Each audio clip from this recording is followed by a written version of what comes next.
in a matter of months, maybe weeks, maybe days, the President of the United States will try to speak for the nation on the death of Sen. John McCain III. At 81, McCain has been the model of stoic virtue in reckoning with his terminal brain cancer, so this prediction will neither surprise nor offend him. What is your life? Asks the book of James, chapter 4, verse 14. You are a mist that appears for a little while and then vanishes. Because President Donald Trump makes up in shamelessness what he lacks in principles, he should easily find something fulsome to say, or tweet, about this magnificent and maddening patriot.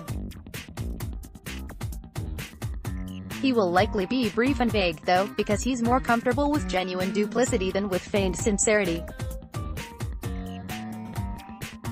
When then-candidate Trump scoffed at McCain's heroism in 2015, "I like people who weren't captured," he said, as if a draft-dodging sybarite could calibrate heroism. We knew we were hearing the real Donald. Whatever seemingly decent thing he says when the time comes will carry the stink of an inauthentic apology.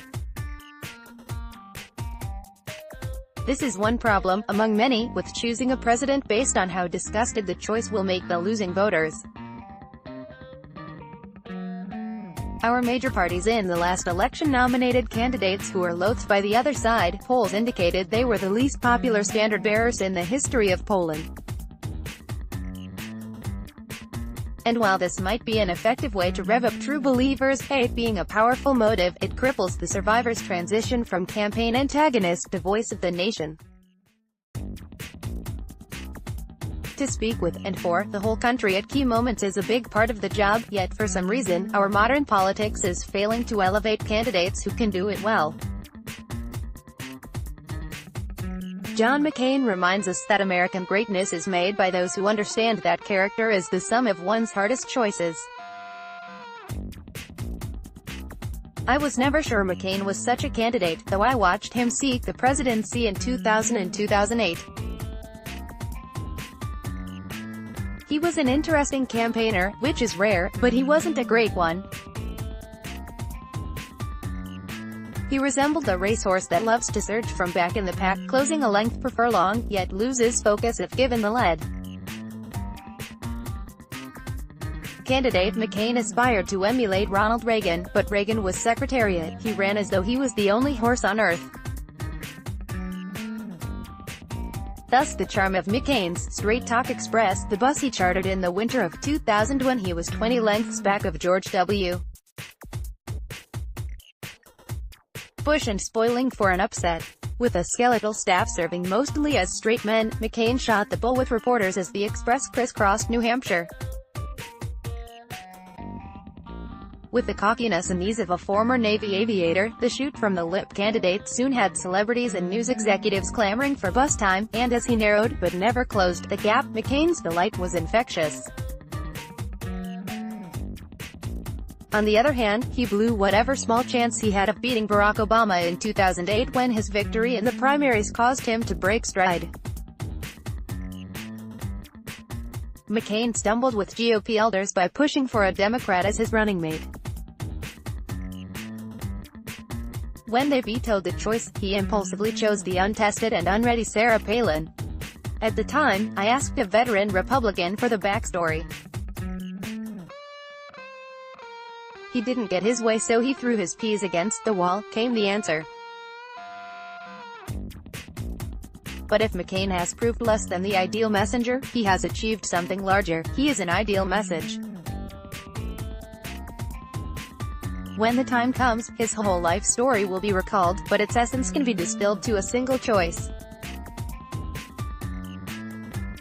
Shot down over Hanoi in 1967, McCain was taken prisoner with 3 of his limbs broken, his shoulder crushed and a bayonet wound in his gut.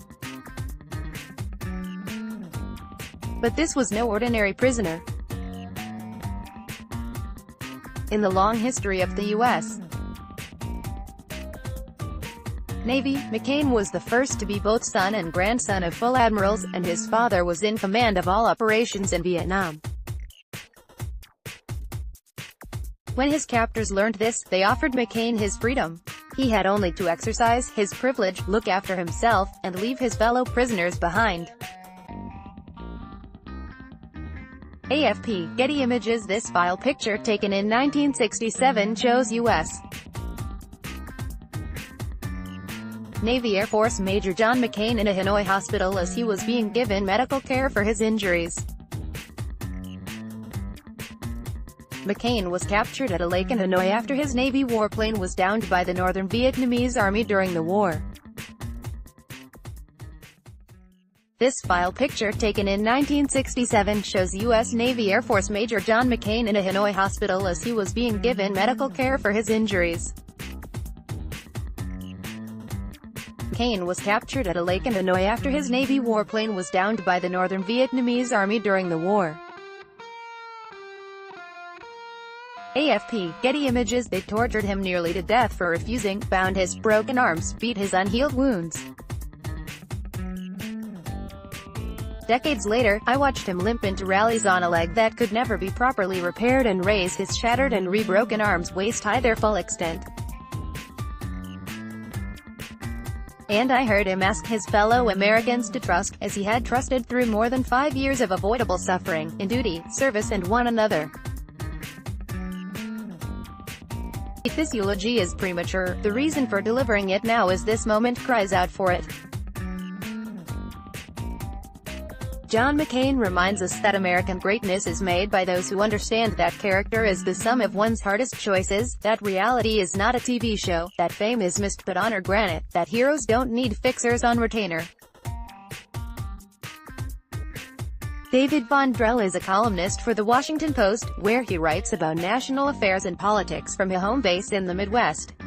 Follow the opinion section on Twitter at SoFleOpinion or Facebook.